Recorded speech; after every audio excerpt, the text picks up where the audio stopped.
And welcome back to Let's Talk Football. With me now I've got Kirk O'Connor, the team manager of the Mandurah Football Club. Kirk, you must be absolutely thrilled with the season so far.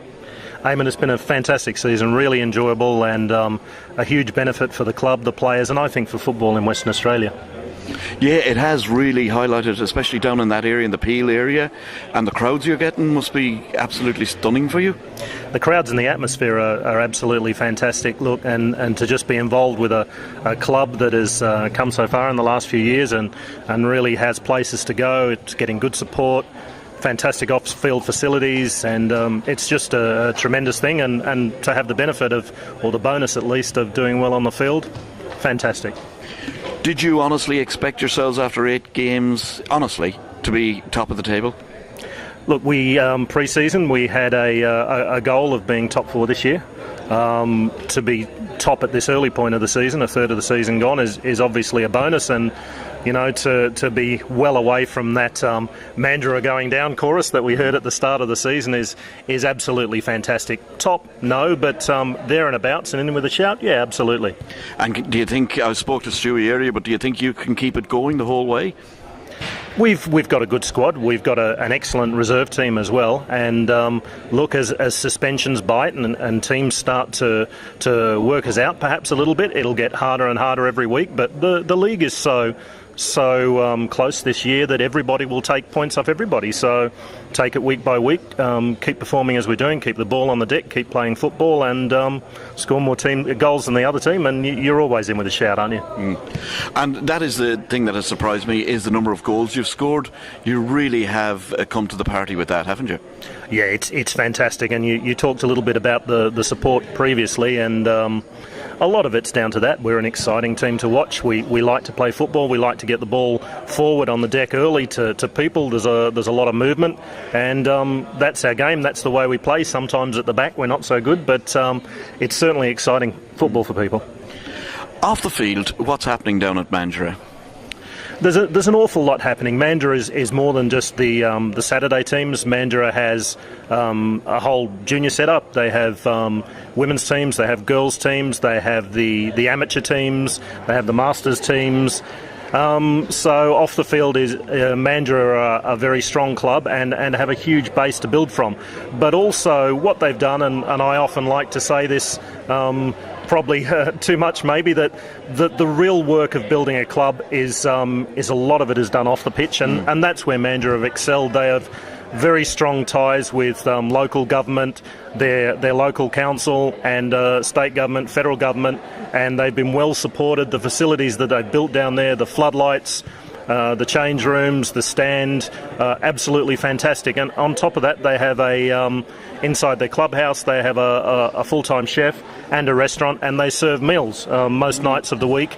And they also run functions. They have a boardroom. The other month they had Alcoa down for a large function and took a staggering amount of money in revenue. So they're the places that I feel that Todd Jenkins, the president, Mark Russell, vice president, and the team that's down there, John Fitz, who was involved very much in the setup of the scheme but isn't involved this year with the committee. Those people have absolutely fantastic what they've achieved down in Mandurah.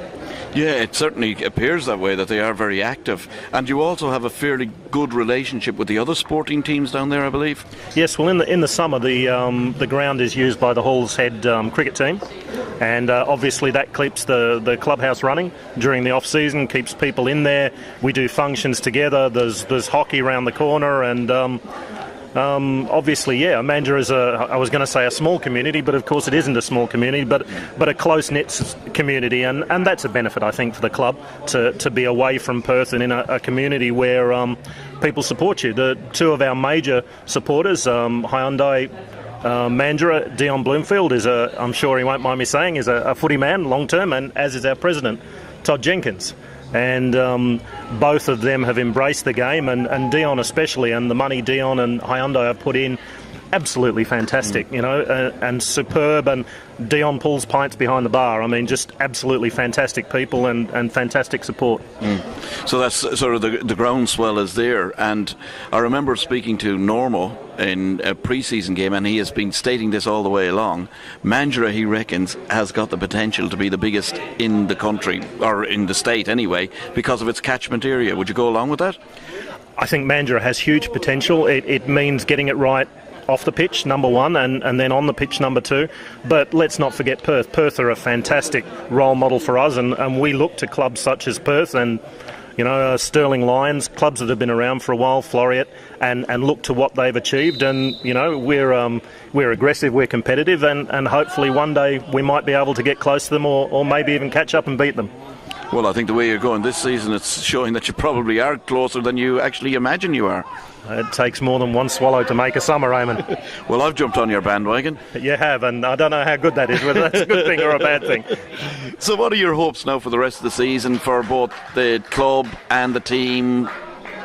Obviously, for the club, it's a learning experience for the club, and those that are in charge of the club put in a lot of time and effort, and you hope for the club that it continues to move forward through all the grades. I mean, I touched a little bit on the women's game, but Mandurah have 5 women's team now. They have 2 seniors and a 13s, a 15s and a 17. So Sylvia Loretto, who looks after them, doing an absolutely fantastic job. And when you look at what is developing for the club to develop juniors and the girls and the masters, and that's fantastic, and I hope that they continue to do that, especially with the juniors, because it's an area where I think with our under-18s have struggled this year, and to build the juniors up, we'll build through, and then we'll have more players coming through. For the team, obviously, I mean, you asked me, we want to win the league. Of course we want to win the league. Whether we will or not, well, only time and our performance and a bit of luck will tell, but we certainly want to be up there at the end. And how many members has Mandurah got, or have they got members? I knew there'd be a question you couldn't ask me. There is a large number of members. Membership is not expensive, but to be able to use the facilities, obviously people become members, but as for pure numbers, I couldn't tell you, I'm afraid. Yeah. Do you do a membership drive? Or They do. Obviously, Absolutely. the performance on the pitch is going to have a major effect on that. Look, there's not only do they do a membership drive, but driving membership in Mandurah in that sort of community is not that hard to do. I think they do well with membership, and obviously that'll improve. We keep getting good results on the field, and treating people in the right way and making people want to be part of the club, then we're a community club, and membership will just continue to grow. The pre-match entertainment, I believe, is another highlight, pipers, etc., etc. Yeah, perhaps you and me, Eamon, we'd like the Uilleann pipes, and it might be a bit hard to march onto the pitch with an Irish piper, though. Well, that's it for the show for this week. See you next week.